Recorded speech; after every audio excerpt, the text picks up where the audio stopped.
BJP के DNA में आरक्षण का विरोध है। बीजेपी का वैचारिक स्रोत आरएसएस भी आरक्षण का घोर विरोधी है। यह बात हमेशा से स्थापित थी, पर अगले कुछ दिनों से ये और साफ होती जा रही है। तो चलिए आज चर्चा करते हैं बीजेपी के आरक्षण विरोधी कदमों की। लैटरल एंट्री में आरक्षण नहीं रखा गया।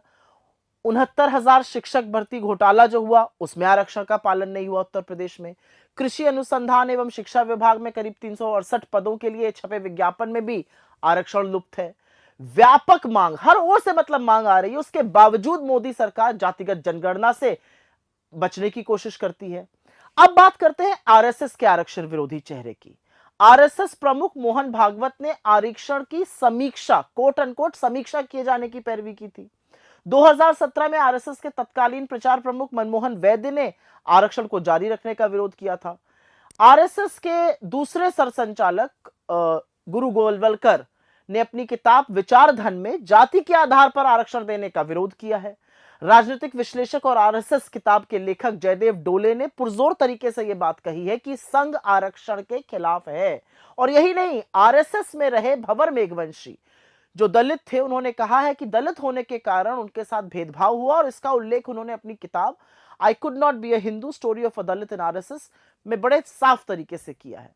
बीजेपी नेता संविधान बदलने के माध्यम से क्या कहना चाहते हैं? वो आरक्षण खत्म करना चाहते हैं। और अब बात कर लेते हैं नरेंद्र मोदी जी की।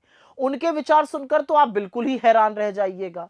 नरेंद्र मोदी ने प्रधानमंत्री रहते हुए कहा है कि मैला ढोना जैसे अमानवीय पेशे को आध्यात्मिक अनुभव बताया है। और ये उन्होंने कहीं बोला नहीं है, किताब में लिखा है। यही नहीं, उन्होंने दलितों को एक समय में मंदबुद्धि तक कह डाला था। और संभवतः इसीलिए आदिवासी के सिर पर पेशाब हो जाए, दलितों पर हिंसा हो, दलित महिलाओं का उत्पीड़न हो, बर्बर रेप हो जाए, इन लोगों को फर्क नहीं पड़ता है। ये सारी अमानवीय हरकतें मोदी जी के कार्यकाल में और बढ़ी हैं।